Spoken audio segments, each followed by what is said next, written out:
So when I started looking at franchising in general, I tried to find as much as you could. You know, the number one way to do it, go on Google and start typing some things.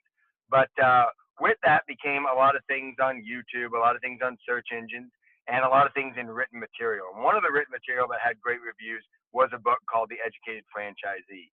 And it appealed to me, so I bought that and a couple other books and just started skimming through them. And this one just caught my eye because it was very simple to read, very straight to the point, and at the end of it, when I finished reading, the guy that wrote it, Rick Bisio, was crazy enough to put his number in there, an email address. And I thought, what's the worst thing that happens? You call the guy and you ask him some questions.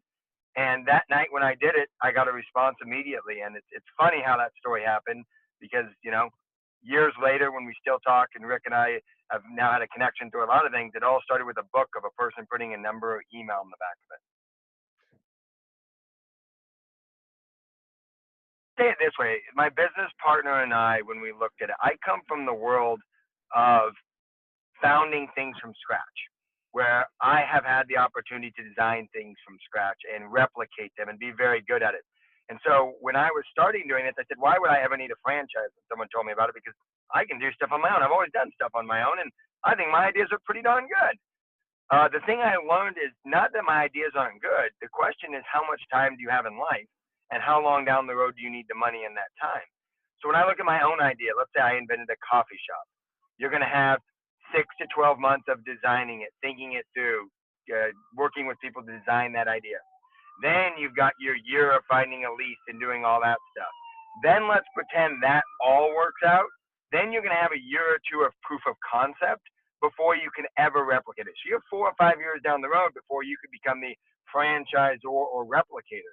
Where with the franchise model, take a Dunkin' Donuts or any of these things, at the end of the day, you can stick it on the ground on day one. It's a proven model, proven systems, proven this. Not saying every franchise works, but there's a track record behind the good ones and a track record behind the bad ones that you can follow, you can replicate, you can scale a lot quicker. And then if you have time, you could do your other stuff on the side. I think the thing is the book helps a lot, but the book gets you it goes back to the football analogies of it gives you the basics, and all the basics seem simple, but they're not simple because you break it down to a book that's 100 and so pages long that to this day, when I speak about franchising, it still goes back to those root causes.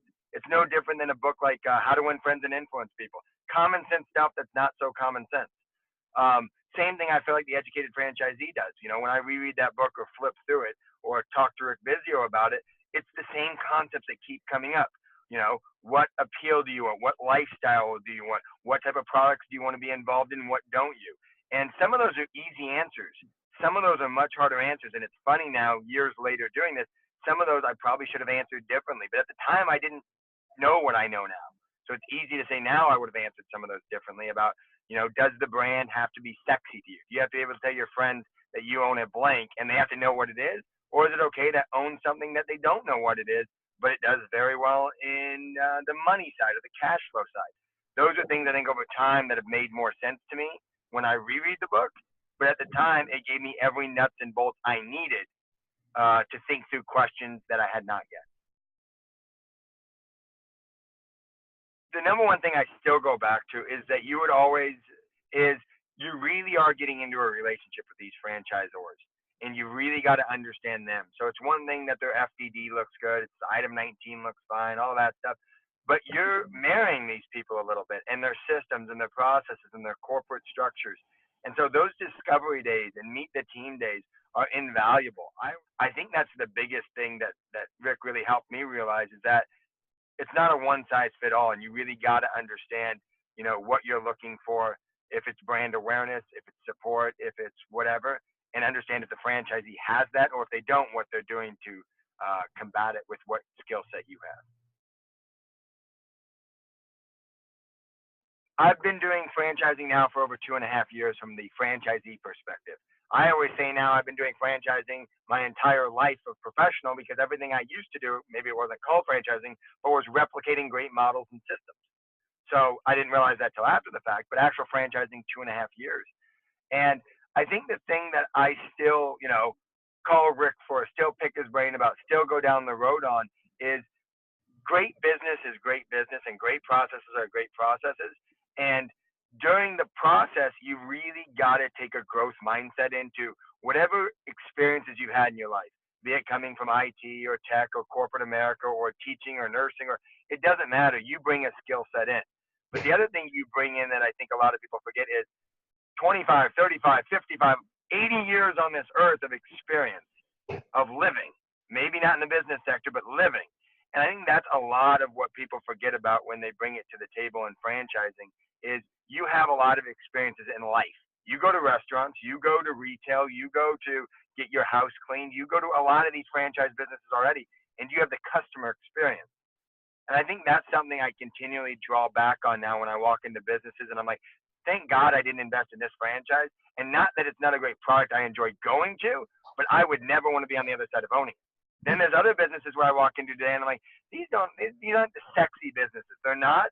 But boy, these are really cool from a franchise perspective that I would have never said on day one during due diligence probably, because the lifestyle and the systems and the operations I've learned over the 2.5 years, sexy for me doesn't always mean great.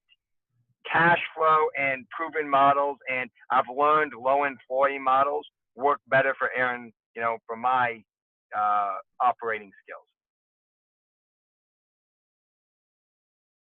I get calls all the time, Rick, about, hey, could you do it without the franchisor?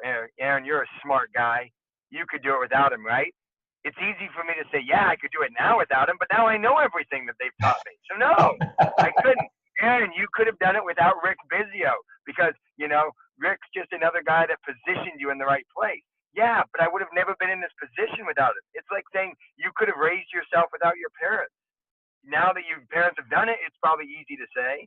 But at the end of the day, that's the systems, the processes, and the percent royalties we pay and everything we own is well worth the support we get. The brand awareness is worth it.